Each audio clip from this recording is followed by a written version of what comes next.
what we're seeing before our eyes are two things. We're seeing that the global colonial system of the last, say, 400 years, which the Dutch were very instrumental in starting, and then the East Asia years, centuries ago, and then the Spanish and the Germans a bit, the British, the French mostly. So this system is finally being, the last remnants of it are now being challenged, because if you can contain Zionism, define Zionism in a way that allows a Jewish state to exist without being a predatory, aggressive danger to its neighbors, then that would probably mark the formal end of the imperial colonial system of the last 400 years.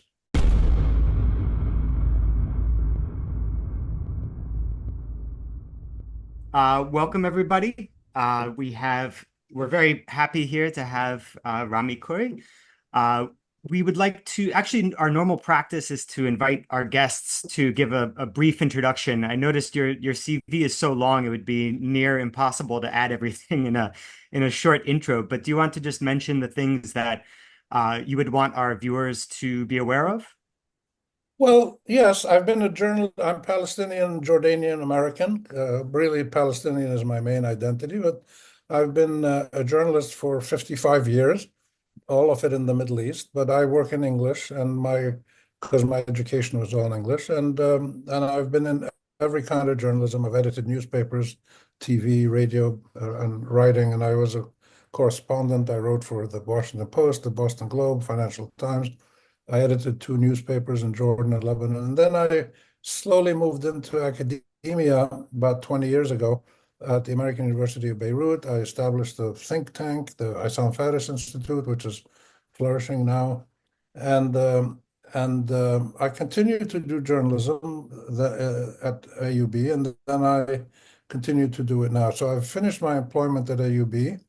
I do a lot of writing, public speaking, lectures and things like that.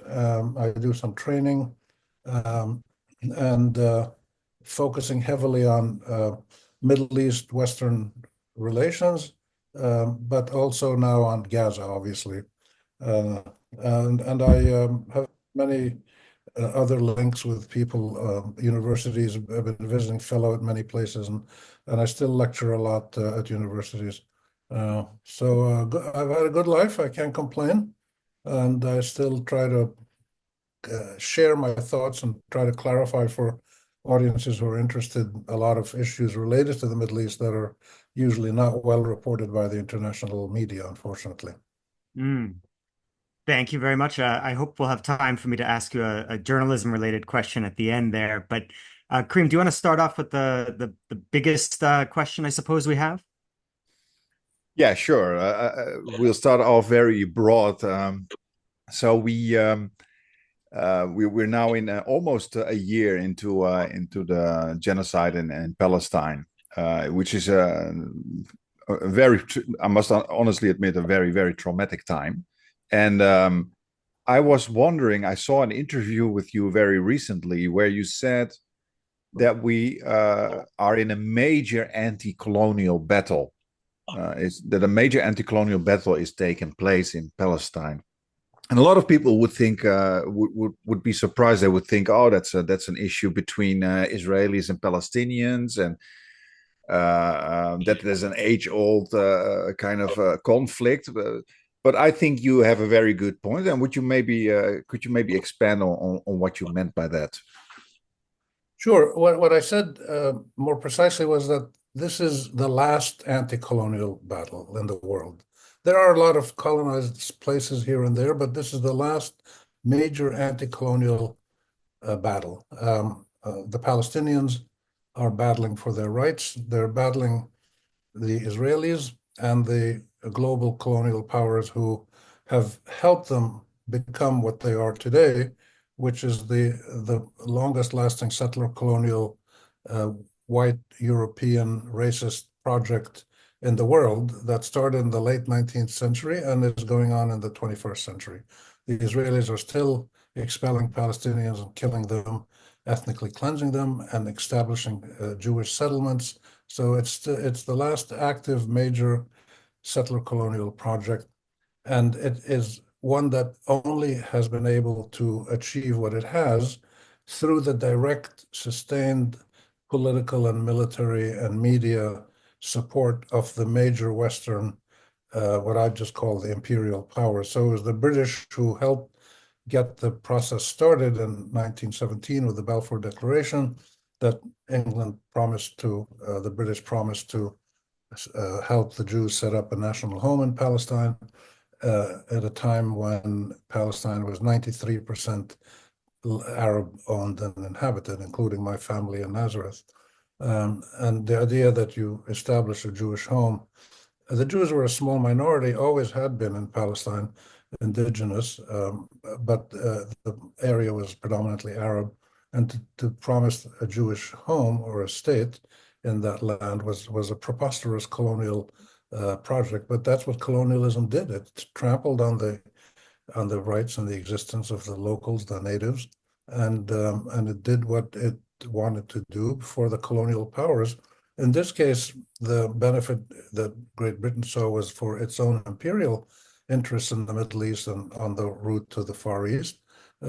But for the Zionists, it was their own selfish national interest to create a Jewish state in a land that they felt they have an association with, which they do historically, but it's a land that's 93% Arab. It's preposterous to say this is where I'm going to make it a Jewish state. But they succeeded because over the 40 years that the Zionists helped them out, they were the British were the major colonial power, and they gave them what they needed in terms of political cover, security support, and armaments and things like that. And then at the very end of the mandate period in 46, 47, the British and the Zionists were at each other's throats, and then the British just left, as colonial people do. They come and they wreck the place, and then they leave. So that's why it's a colonial project, a settler colonial project, and after the establishment of the State of Israel in 48, the United States became the major Western imperial patron and protector and armorer and supplier of the State of Israel, and still is today. And what's fascinating today and troubling is how the major Western powers, the United States, the United Kingdom, Germany, and some others, explicitly support the genocide that Israel is practicing against the Palestinians in Gaza. It's quite an extraordinary process to watch.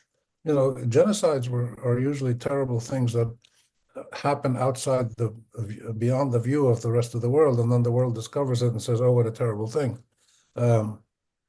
In this case, it's on TV every day, and everybody knows exactly what's going on, and still the West supports it. So when the Palestinians, Hamas and others, the Palestinians have been pushing back against Zionism in Israel for the last 75 years, but when the move by Hamas in October last year took place, the attack in southern Israel, and then the harsh Israeli response with full American support, the rest of the world, mostly in the global South, saw this as their battle as well. That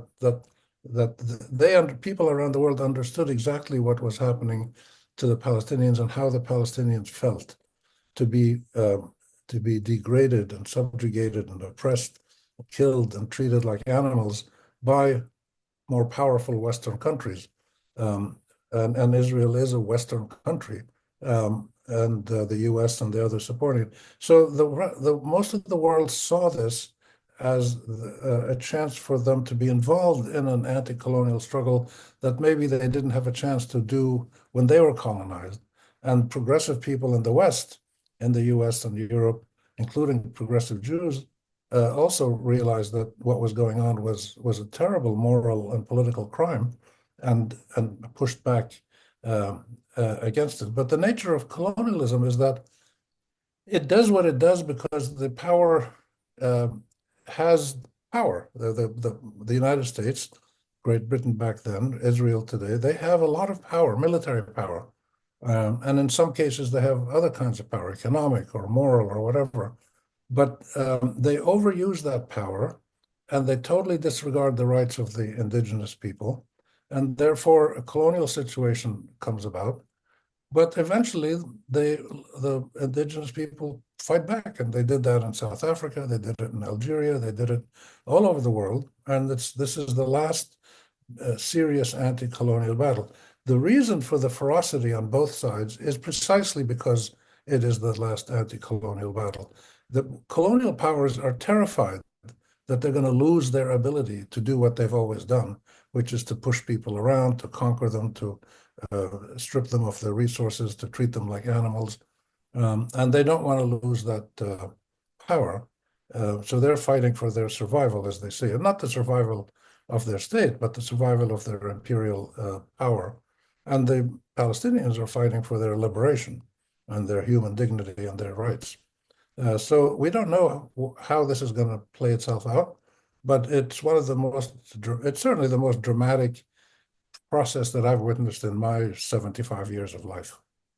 Mm-hmm. Yeah, so one more question on this, Peter. So you said something very, very crucial, and I have been really thinking about this a lot, and I don't think anyone has really given us a clear answer.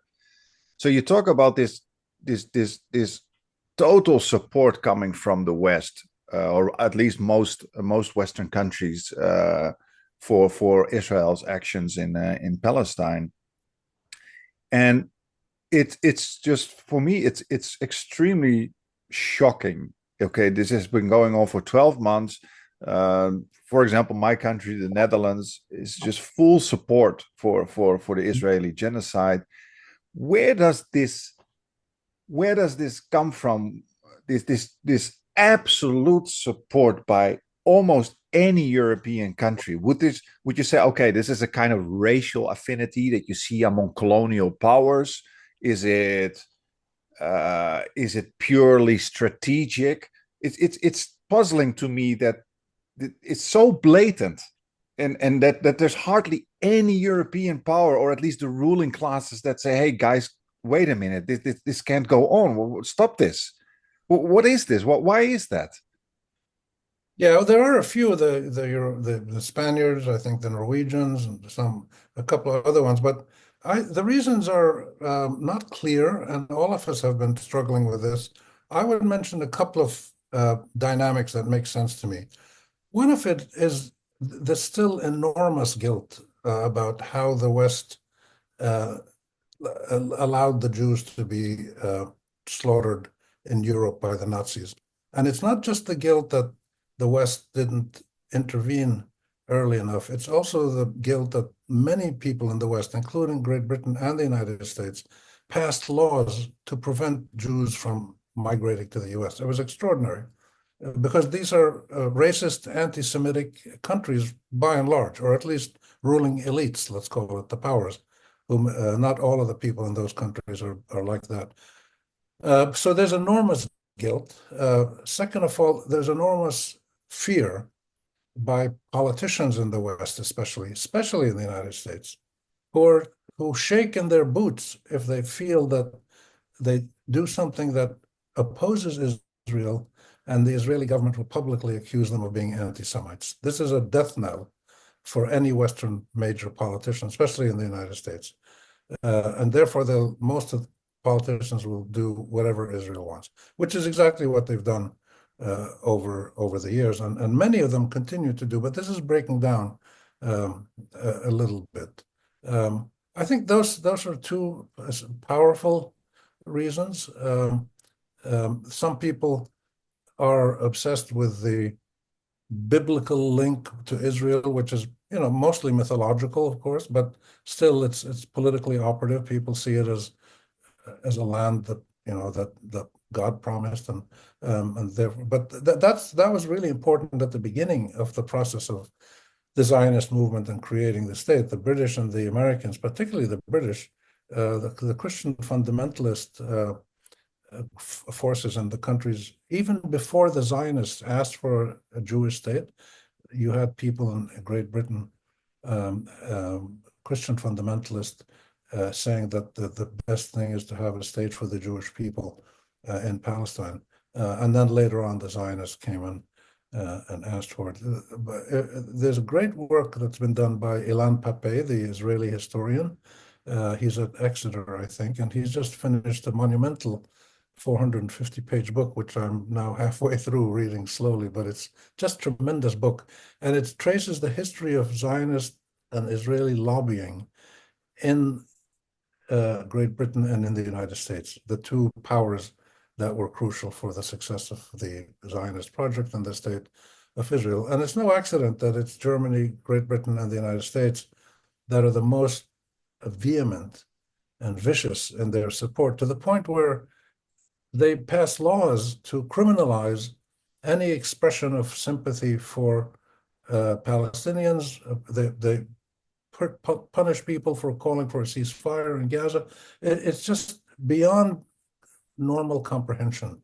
It's not a rational process. This support for Israel with the military aid, the diplomatic protection at the UN, the financial aid, and now they're trying to, in the US especially, but a little bit in Europe as well, not always successfully, but they're trying to continue what the Zionists did 100 years ago. 100 years ago, when the Zionists started their project, they told the West, which was a lie, that this was an empty land. There was nobody in Palestine.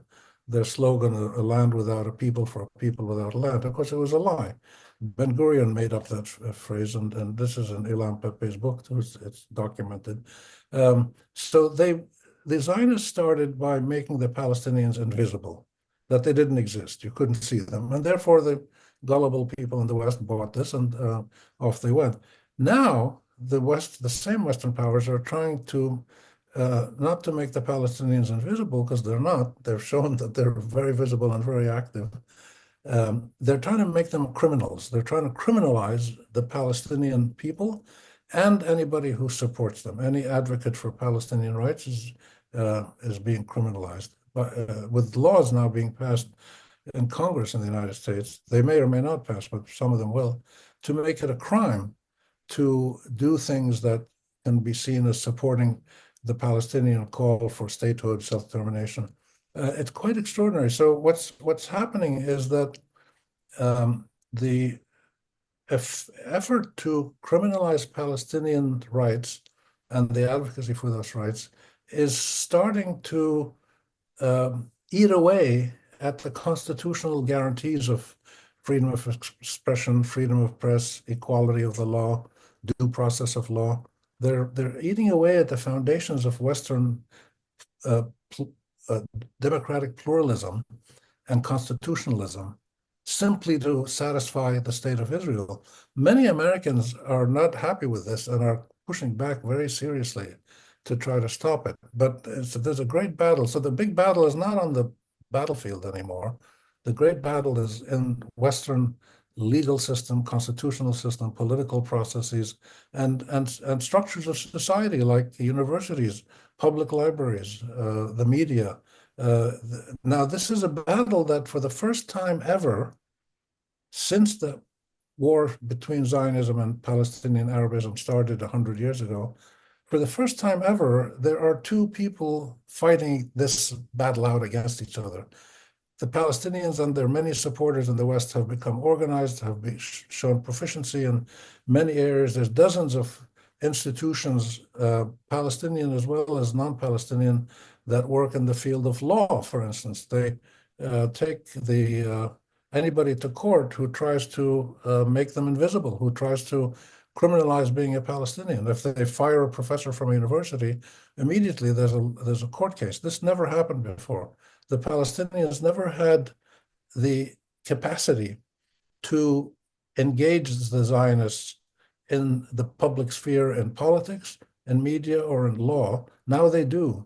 And this is a very, very important change that's happened. And that's why there's global support for Palestine is so important, because this is becoming a global issue as well. You're seeing it in Europe and other parts of the world. Yeah, that has also befuddled me, the reaction of European governments, European ruling classes, and I kind of suspect that it's not like they feel the leash from Uncle Sam so much. It's rather that they're trying to move close to the hand that holds the leash, in at least in part from a kind of, you notice the kind of hysterical paranoia they have about Russia, that's so pervasive in European societies. It's almost like they're so afraid of losing uh, client status of the US that they're trying to cue very closely. But at any rate, that's just a speculation on my part. I wanted to ask, you had a really great essay that you wrote in February on the Arab states, or rather the dictators running Arab states, and the gap or the chasm between them and their populations. And that was something that has also befuddled me, although I think I've come close to starting to understand it. Your essay was definitely helpful. You mentioned there's a number of things I wanted to get into there, but one thing you mentioned was the role of mass surveillance and the security states in the region. It's something that, all of us to some extent know the power that modern governments have, that's far worse than anything Orwell imagined or could have imagined back when he was writing 1984. So could you expand on that a little bit, like the reason why we haven't seen any major push by governments in the region to exert whatever leverage they have over the US government and the Israeli government, how mass surveillance and just the fear of absolutely unimaginable horrors being inflicted on you by your own government, how that helps to explain the kind of quiescence perhaps we've seen from, well, in the region. Yeah, there's quite a few reasons for it, different dimensions of life and statehood and economy are all linked together. But the short answer is that none of the Arab states were created through the will of their own people, and not a single Arab state or government system has been self-validated by its citizenry. That these states came into being through various processes. Some of them were like local warrior bands took over a tribal area and then another one, and then the local warriors, the chiefs, established the state. This happened in some of the Gulf states and some parts of North Africa, maybe, and different parts of the Levant here and there. Other states were created through European imperial dictates. There's different ways that these states were created, but what happened was they all ended up with a ruling elite that was in charge of the country. The borders were drawn, the country was given a name. The only two countries in the world that are named after leaders, their ruling families, are Saudi Arabia and Jordan, the Saudi kingdom and the Hashemite kingdom of Jordan. So when you name a country after a family, I mean, I'm not saying these are bad countries. I'm a Jordanian. I've done many good things in Jordan, and I've benefited from Jordan. I love the place. But it is a country like Saudi Arabia where the family gives the name to the country. And this is not a normal process of statehood. And in Saudi Arabia, it's similar. And the citizenry has no real rights. I mean, the countries as they all started coming into being, and some of them date back to the late 19th century. They have sort of older traditions, like places like Egypt and Morocco. But the modern state was formed mostly in the 20th century and then became part of the League of Nations or the UN. And they were formalized with borders, and everybody in that border became a citizen of the state. And then the systems were all imported. They mostly, looked around. They found that the Swiss had a good constitution. The Belgians had a pretty good constitution. So they just copied those constitutions and they set up these mechanisms in which the ruling elite had total power. And with the support of the Western imperial patron, Britain, France, sometimes other countries were involved, Italy a little bit. So these are countries where the citizenry was never recognized by the ruling elite as the source of legitimacy or power or identity. And as these countries grew and developed, and then when oil was found, there was more money sloshing around, and the structures of statehood and governance and society developed, economies grew, but the rights of citizens were never formally recognized. They all have beautiful constitutions with beautiful rights that are guaranteed to everybody and equality, but in practice, that's not the case. And the institutions that got the lion's share of the budgets, the national budgets, were always the security-related ones, the army, the police, the intelligence services, because they were the ultimate protectors of the regimes and the state as a whole.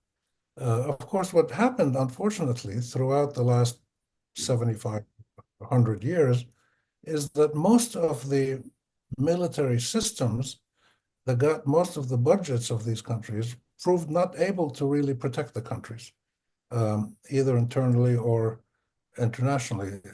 Very few Arab countries successfully fought wars with other countries, and internally there were lots of uprisings and so and overthrows and coups and stuff. So the security services and the surveillance systems that they created became imperative, crucial for the ruling elite to maintain its rule. Now, the ruling elite often did good things for these countries. It's not like they just stole everybody's money, and they created schools, they built roads, they created jobs. There was a process of state building that went on for about 40, 50 years between the 30s and the 70s or something like that, or 80s. But after the 1980s, the systems all became corrupted. The population growth was faster than economic growth. War started taking its toll in there was wars all over the place, Sudan, Yemen, the Arab-Israeli wars, and then internal conflicts in Iraq, Syria. So the integrity of these states started to collapse, or they started to fray at the edges and then collapsed. So when you look around the Arab region today, you have wrecks of countries: Libya, Yemen, Sudan, Palestine, Lebanon, Syria. Iraq is half and half. So these are countries that are devastated. They don't function as countries. They don't have the capacity to govern themselves. They're dependent on either criminal activity to get income or massive foreign aid, which turns them into puppets under the command of foreign powers. And this cycle that we're suffering through, except for the oil-rich countries, mostly in the Gulf, the rest of the Arab world is in a very difficult situation politically and economically and environmentally and in many ways. And the systems of life in most of these countries, except for maybe a quarter of them, the systems of life are not functioning sufficiently to maintain a decent life. Water, education, jobs, transport, environmental protection, other things, cultural life. Many crucial aspects of life are not functioning well, neither by the state nor by the private sector. And therefore, we have this situation today where there's populations are often desperate. If they can immigrate, people immigrate, but many of them can't. And you end up getting local militias being formed. Some of them are ethnic, some of them are geographic, varied. You get people who go off and join Qaeda or ISIS. You get the criminal activities that are prevalent, smuggling and drugs and other things. People do anything to get enough money to feed their kids. And in the end, none of these countries in trouble have really gotten out of trouble. Some of them, like Jordan, for instance, have succeeded in getting enough foreign aid. Jordan needs like $3 billion a year, at least, just to do its current budget, pay its soldiers, pay its school teachers, pay its public servants. Development is a whole different world. It depends on other sources if they're available, and the trend is not strong, not positive. Economic growth is restricted. Population growth remains high.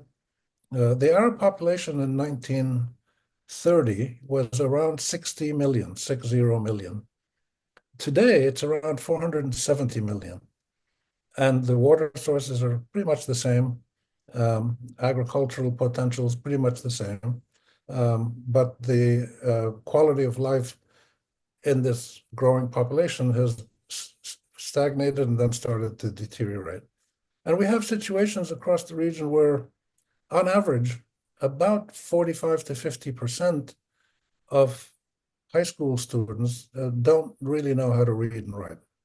They pass them through because they don't want to show they're failing. But the education systems, the public education systems are failing in most countries. That's why there's so many private schools, partly because the government systems are not running well, and because there's a lot of money to be made in private schools, so people do that instead.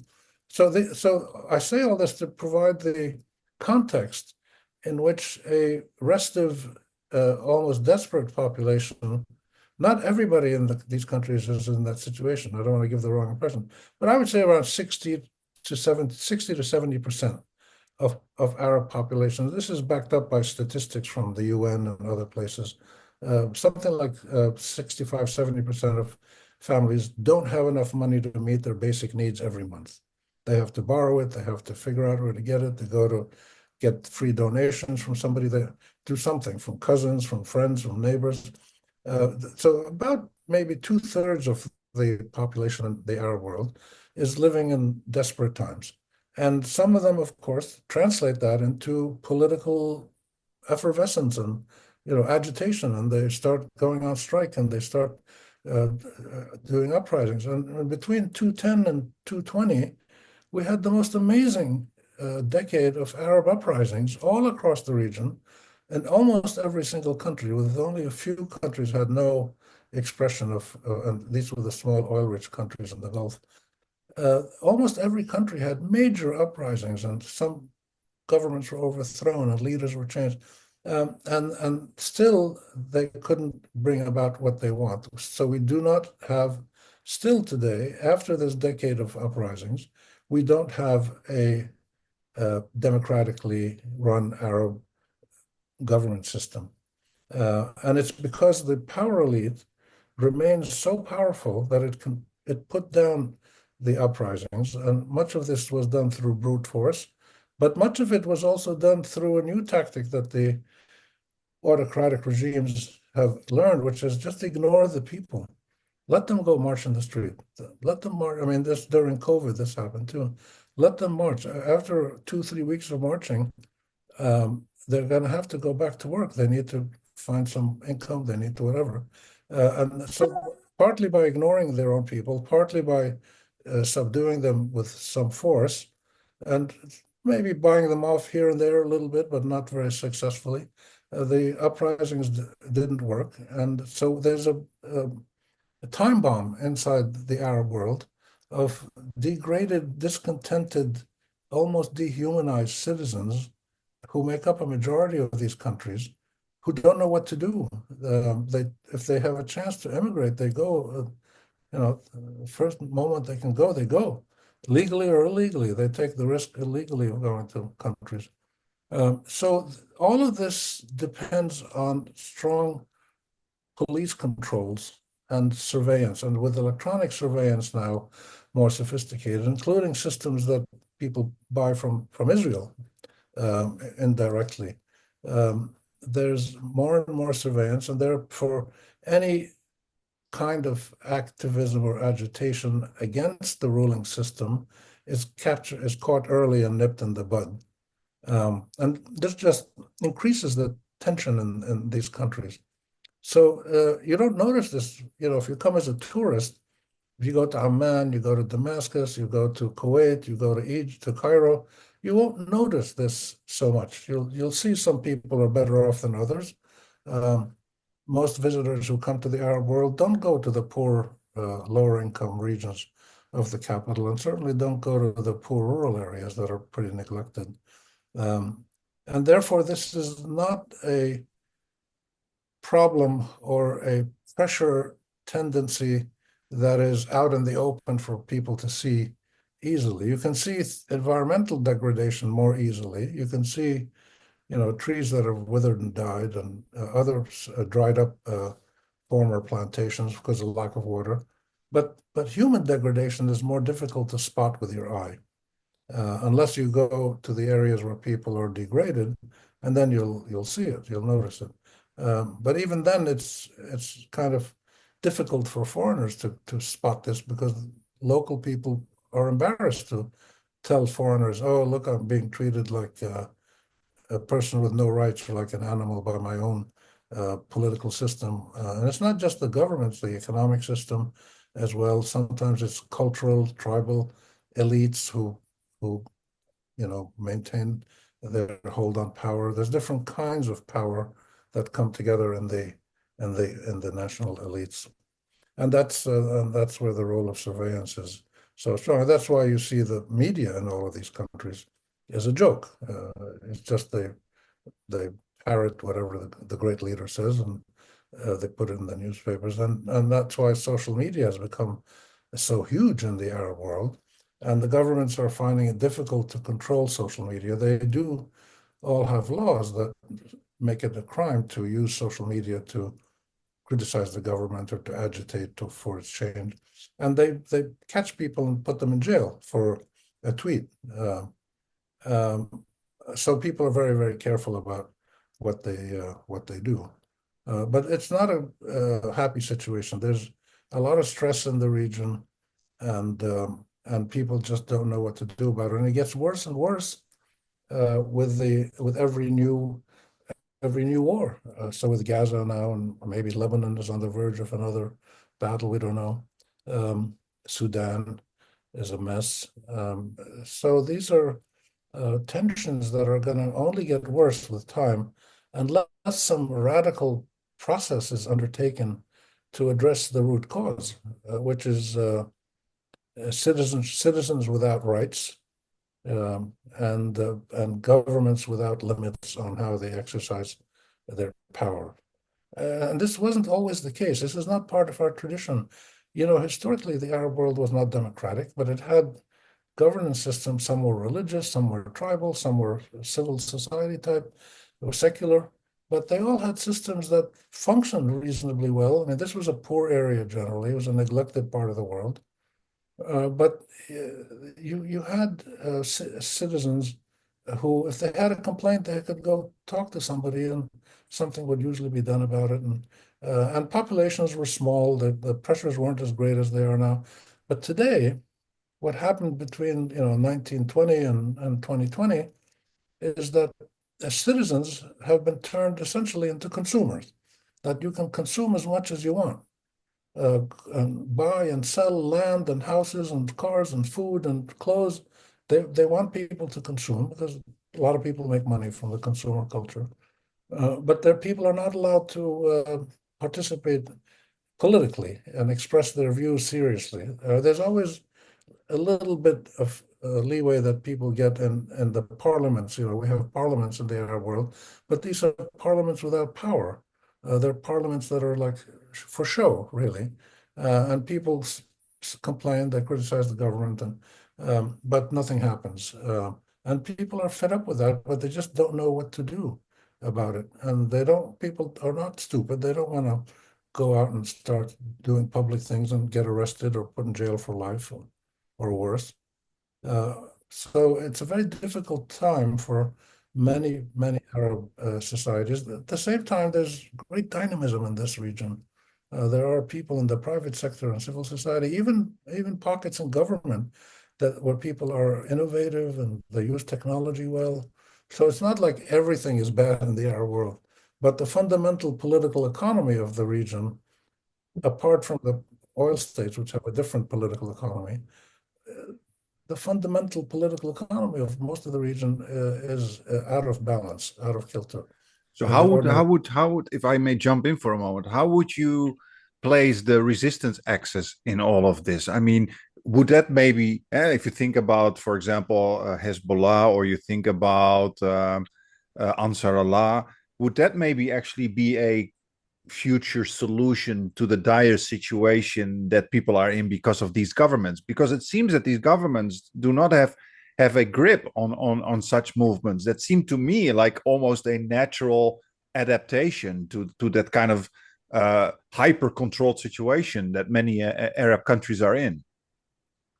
Well, this is a fascinating issue, and I would describe it a little bit differently than you did, in the sense that these movements, Hezbollah, Hamas, Ansarullah, other groups, they have emerged from their societies because the existing government system or security system wasn't able to give people a decent life. And therefore, so Hezbollah and Hamas, particularly in Lebanon and Palestine, emerged because the existing political elites were totally unable to stop the Israeli incursion in southern Lebanon or in Palestine. And the PLO tried at one point, but didn't get very far. And the situation after Oslo became worse and worse. Hang on a second. I have to take a break here too. Goose wants to be on TV. Goose, say what you have to say, and then you got to go, okay? All right? She just woke up from her nap. You said you edited this, so No, we're going to keep this one in. She'll be happy. All right, now she's gone. So I was saying, so groups like Hezbollah, Hamas, they emerged organically from within their societies, mainly because the existing political power structure wasn't able to defend the society from Israeli attacks mostly, but sometimes from other attacks and from Western hegemonic aims as they see it, and wasn't able to give citizens decent life opportunities. So Hezbollah and Hamas are the two best examples of these movements that grew. They both have religious doctrines that drive them, but they're not fundamentally religious movements. They're political movements, and they're political parties. But the critical part of what they do is in their names. The Hamas stands for Harak al-Muqawama al-Islamiyya. Muqawama means resistance, the Islamic resistance movement. Hezbollah is known simply among Lebanese as al-Muqawama, the resistance. That's their nickname. Because that's what they do, they resist. And they resist reasonably effectively. It goes up and down, but Hezbollah was able to, with other Lebanese, drive the Israelis out of South Lebanon. I think it was in 2000. And then Hamas was able to help drive the Israelis out of Gaza in 2005. But both of these groups were born in the 1980s, the beginning and the end of the 1980s. And Ansarullah in Yemen and other groups like this that have emerged are locally grounded, nationally focused, indigenous resistance movements. Whether they take power and become governments is something for history to show. So the Ansarullah in Yemen are now running most of North Yemen, but not officially. They're not recognized as such. Hezbollah is part of the government in Lebanon, parliament, and they're effectively the power in the country. But they don't want to run the country. So these movements need to be understood, and there's others like them that will emerge, I'm sure. They need to be understood as resistance movements. And resistance is a very complex concept for people in the West to understand, that people who resist even do so at the risk of dying. I mean, people who in the command of Hezbollah and Hamas and others know that there's a high chance that they're going to get killed, and they're being killed daily. The Israelis are trying to kill them off, and they kill many of them, but it doesn't do anything. They just grow and grow. And look at how Hezbollah became very strong. And Hamas in the last 10 years has developed huge new capabilities. And even after almost a year of being subjected to a genocidal onslaught, they're still fighting back. So how strong are they? We don't know. We don't know, but they're still there. They're still fighting back. They're still trying to negotiate an exchange of hostages for prisoners. They have capabilities that are pretty impressive, but have been only focused on one point, which is resist the Israeli oppression and subjugation and resist the American hegemonic support that's behind the Israelis. So we have to keep an eye on these movements because they do reflect wider national sentiments. Hamas, for instance, only gets around 30, 35, 40% maybe of votes in elections in Palestine, historically. It never was a big majority vote getter, but it got enough to run the country, and I think it was 2006 when they had the elections. And Hezbollah is the same. Hezbollah would not get majority votes in Lebanon. They get mostly from their Shiite followers, but a few others possibly. But the political positions, the resistance motives that they live by do reflect the sentiments of most of the people in their countries. And this is one of the reasons why they are strong. They have the kind of legitimacy that most Arab political systems and movements do not have, because they are grounded in the sentiments and the desires and the struggle for rights of ordinary citizens all over the country, or whatever religion or tribal group or culture they belong to. So they're fascinating and important movements to understand.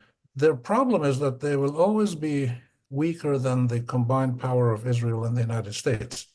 So they can't get involved in conventional warfare. They do sometimes, but they'll always end up losing seriously, because in the end, the US and Israel have way more power than they do. The situation in Gaza today is the most extreme example of resistance taken to its logical extreme, which is you resist even if you know you're going to die, but you keep resisting, because only resistance against the oppressor ultimately sends the message to the oppressor that they cannot keep oppressing you, that they've got to get out. We saw this in South Africa. We saw it in Algeria. We saw it in some other colonial places, in Northern Ireland. So the resistance of these groups is the most important thing to remember. And my analysis and experience of living in the Arab world, I mean, since I've been sort of, politically, journalistically alert and active starting in the 1960s when I was in high school, college, my observations going back 55, 60 years almost, is that there are two words that you need to fully understand to grasp what is happening in the Arab region, or what has been happening for the last century. One of them is humiliation, and the other is resistance. And humiliation of ordinary citizens happens at the hands of foreign powers, and it happens at the hands of domestic power structures, and sometimes at the hands of the private sector, or sometimes tribal authorities, or not only the central government. And whenever there is humiliation, when people are humiliated and do not feel fully human, they ultimately resist. Sometimes it takes a few years, but ultimately they resist.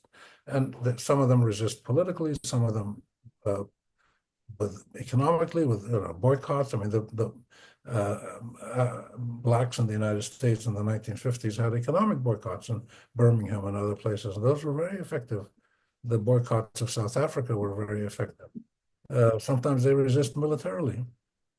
So humiliation and resistance are the two poles of the modern history of the Arab world.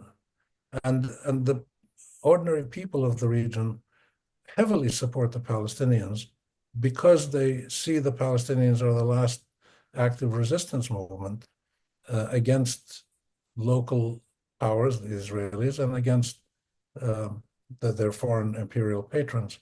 And most Arab governments are not actively supporting Hamas or the Palestinians. They do symbolic support. They send food supplies. They take injured kids to be treated in hospitals, which is a good thing. We thank them for that. But the big issue of pushing back against the Western powers that allow the Israelis to do what they're doing, most Arab governments are unable or unwilling to do anything. They just can't. They don't have the power. They're barely strong enough to stay in power and govern their countries. And even that, they're another form of humiliation, to be honest, right? I mean, that's another form of deep humiliation. Yeah, these are neutered governments in many cases. They have no real power. And people feel this, they understand it. And it's cyclical, it goes in cycles.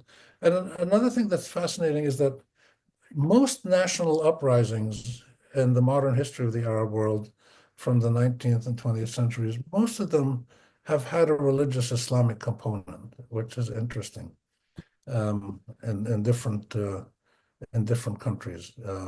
But so these people confuse them. They confuse the religious dimension with the nationalist dimension. And these institutions, Hamas, Hezbollah, Ansarullah, and others, are inspired by their Islamic religion, but they're aiming at political and national goals, not religious goals. They know that they cannot force their entire society to be run along religious lines, because there are many non-religious people and non-Islamists in their societies, mostly Christians. And they come right out and say it. They say, we can't impose an Islamic society. We can ask Muslims to behave like good Muslims should behave, and that's for Muslims to decide among themselves. But they're really nationalist movements with a religious core driver for their activism. Yeah, that's a perfect segue to a follow-up question I'd wanted to ask. This was, I think, something I heard from former ambassador to Saudi Arabia from the U.S., Chas Friedman. He made a comment in a recent speech about how the U.S. and Israeli governments, with I guess their European accomplices, have managed to forge a kind of rapprochement in some sense between Shia and Sunni.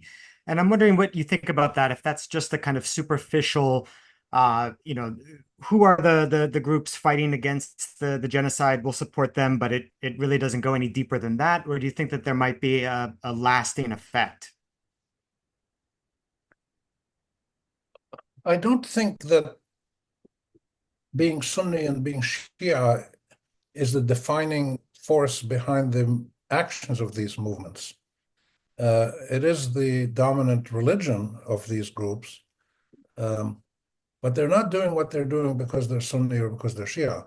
They're doing it because they don't like Israelis coming in and colonizing them and killing them. So you've had also, back and forth. Some Sunni groups have good relations with Shia groups or countries, and then they break them off, and they have different. It goes up and down. The way, for instance, Hezbollah had good terms with Syria, and then when they didn't support the government during the uprising in Syria, when Hamas didn't support the government, their relations with the government were bad, and then they left Syria and they moved to Gaza and Doha. So I wouldn't emphasize religion as the main factor. It's important to try to figure that out. If these groups are really motivated by religious doctrines, then that should help us predict exactly what they're going to do. But it's not easy to do. They do go back and forth. Yeah, I think Freeman's speculation was more about mass publics rather than the groups themselves. But like you said, it sounds like this is something that can fluctuate, and it doesn't seem to you to be a enduring or perhaps impactful development. Yeah, Chance Freeman is brilliant, and anything he says, I think, is going to be worth listening to. And I think if you're probably right, if he's talking about publics, you can say this is a majority Sunni population, majority Shia, but that doesn't really mean very much, because if you look more closely, so when I was in Lebanon, I had close Sunni friends, I had close Shia friends. I had no idea who was what until we didn't talk about Sunnis and Shiites when I was living in Lebanon in the 1980s, in the 1970s or 1980s.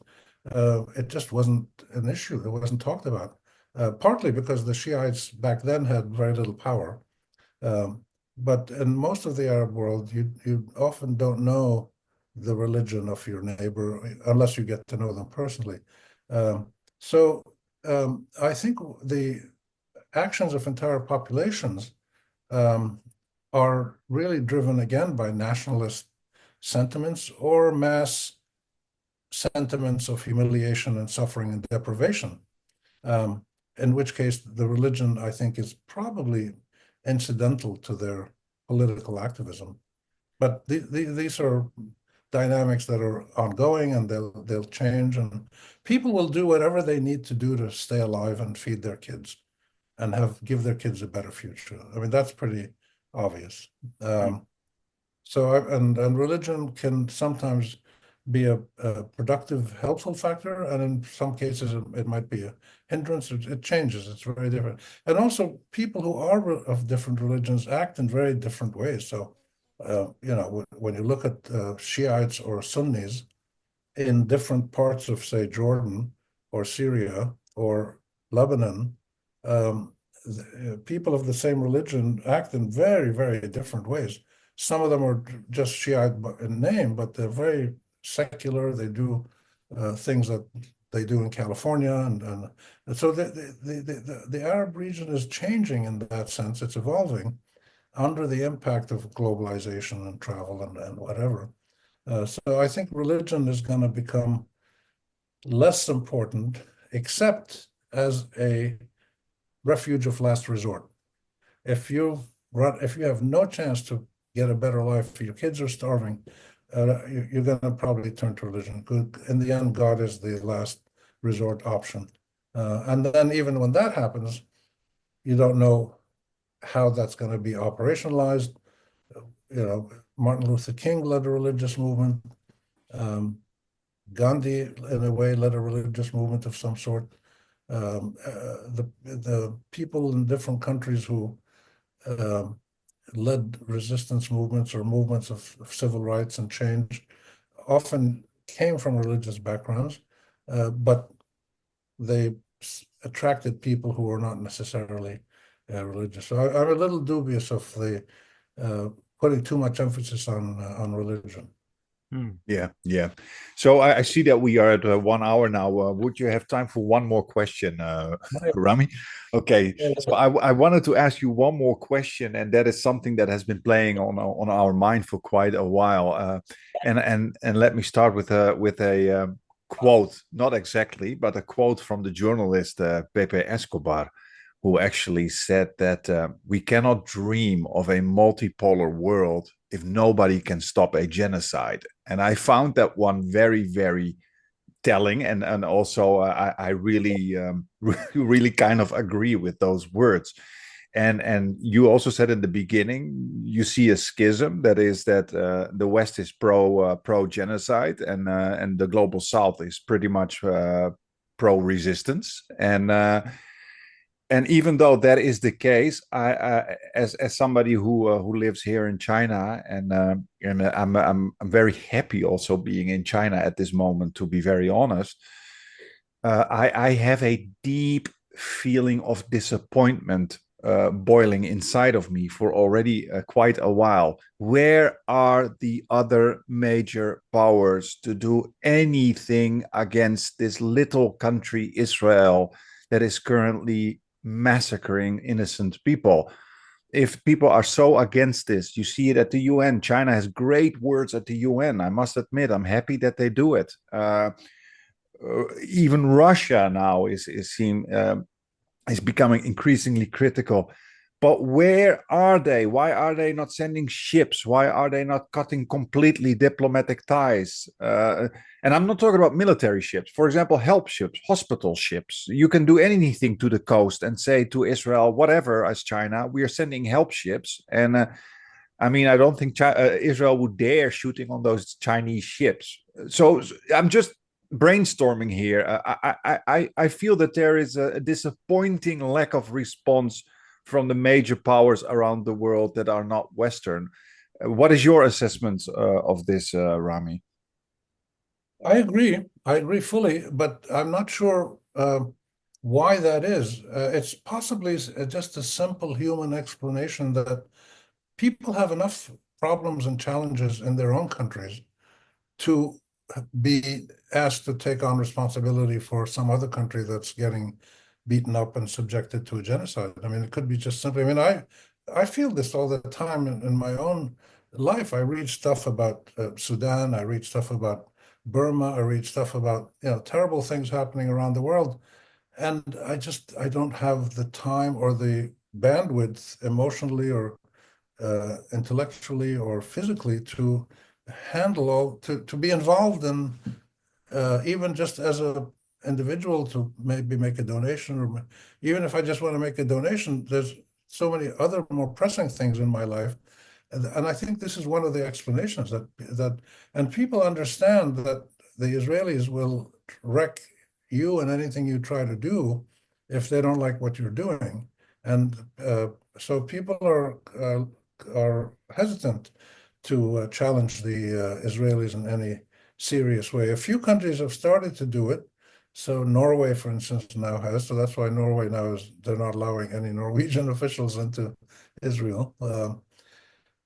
But it's a big mystery. It's a big mystery why these countries talk about pluralism, democracy, equality, human rights, etc., the rule of law, and when it's being savaged in front of them, they don't do anything about it. If you look at what the Israelis are doing just now in Lebanon with these exploding pagers and cell phones and whatever they are, what the Israelis are doing now is totally unacceptable, not just in human rights terms and in terms of terrorism, because rigging civilian objects and having them blow up children's heads and killing civilians and hospital workers and stuff, that's terrorism. It's clearly not acceptable. And Israel doesn't care. And the US doesn't push them to stop or anything. So what's happening is that Israel is not only exploding pagers, it's exploding the system of international law-based protection of human rights and human beings and civility among nations, that you have the right to defend yourself and to use military might against other militaries or military installations, but you don't have a right to just randomly terrorize thousands and thousands of people because you're trying to hurt one institution in Lebanon. So the Israelis are really, I said before, that they're already threatening the civil foundation of democratic life in the United States, freedom of speech, equality before the law, all these things. And that's already being degraded simply because Israel doesn't want people to criticize it. And now we're seeing Israel degrading the international human rights and law of war system. It's really very hard to come to terms with this.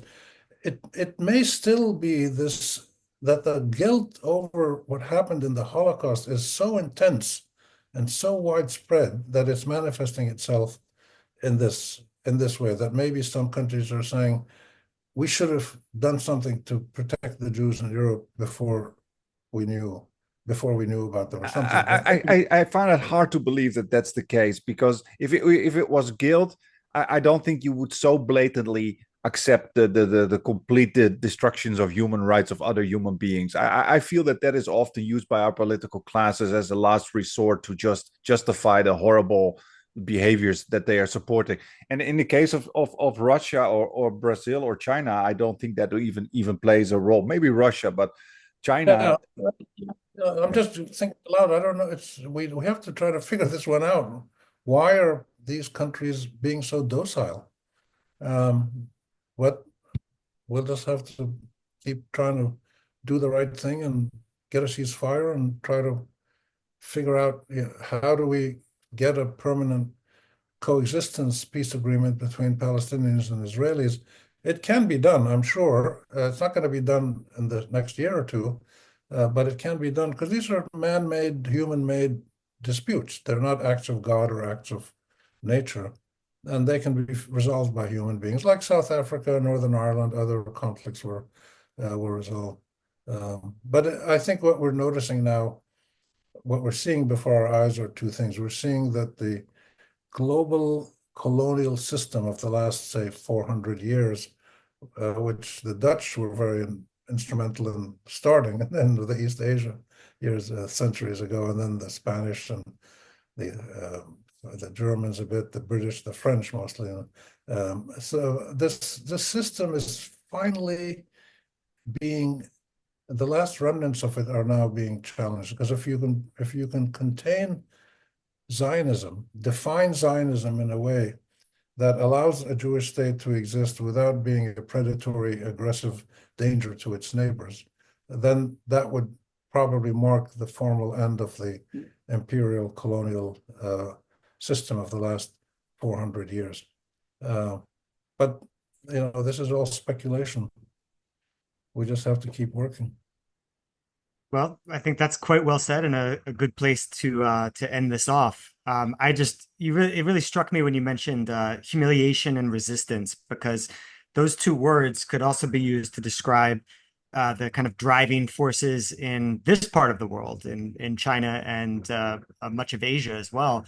The question that still puzzles me, and I think you've said it puzzles you too, is why Europeans don't feel the same humiliation. I mean, their states are functionally vassal states of the U.S., but that doesn't seem to have dawned upon at least enough people in Europe to make a political change. But at any rate, thank you so much. We have a wonderful media propaganda system. People don't even know. People don't even see it. We have the best propaganda system in the world. I would contest that. I think the US is best, but well, we'll see. But maybe people are just happy with their BMWs and their 2-week vacations in August. I don't know. Well, human nature is a work in progress. It's well, let's hope we make some progress quick. Inshallah. Well, I'm sure you will contribute to it. Thanks for having me. Thank you so much. That was great. And hopefully in the future we can invite you again, and we will keep following you, Rami. Thank you so much. Well, one day I hope to visit you out in Hong Kong, because I've never been there. I've been to Taiwan, I've been to Singapore, I've been to Japan. That's the only places I've been in the Far East, but I'd love to come there. So maybe I'll find a way to get there one day. Unlike anything you've ever seen, Hong Kong. Unlike anything you've ever seen. Yeah, objectively the most beautiful city in the world, but that's an argument for another time. I agree. I agree. All right. Thanks again. Okay. Have a good night. Thank you. Good night. Bye. Bye. So you'll send me the copy link? when it's done. Absolutely. Make sure you spell my name right and you get my titles right. It's on my email. Yeah, definitely. No problem. All right. Yeah, that was fantastic. I'm a little jealous of your ability to go through a very long answer, but in order, sensibly, full of detail, not getting distracted. I have huge problems with doing that, so I was extremely impressed to see how you managed to pull that off. Thank you. Well, I tell you that the explanation, I think, is that I've just been doing this for a long time, writing about these issues. And then I've been engaged with people from different countries and in the region as well as abroad talking about these issues a lot. So I've learned with experience to try to zero in on what I want to say, make a point, try to give some evidence. The danger is there's so much you can talk about. I mean, I'm trying to write a book now about my 55 years of watching, chronicling the Arab world as it changes and regresses in most cases. And there's just so many things to write about, so I have to try to narrow it down. But anyway, once I have time, once the Gaza thing is over, I'll have more time. Right now, I'm just doing Gaza stuff most of the time, which is linked to the other stuff. Mm. Yeah, let's Right. hope that they did. Let's hope that when it's over, it's better than we expected. Let's hope it. Let's see. Yeah. And your book has a something happy that- ending. Yeah. Yeah, no way to tell what the hell's going to happen, but we'll see. Yeah. All right. All right. All right. Have a good night. Bye. Bye. Bye. Yeah, I'm going to watch football the end of the game and then go to bed. All right. Bye.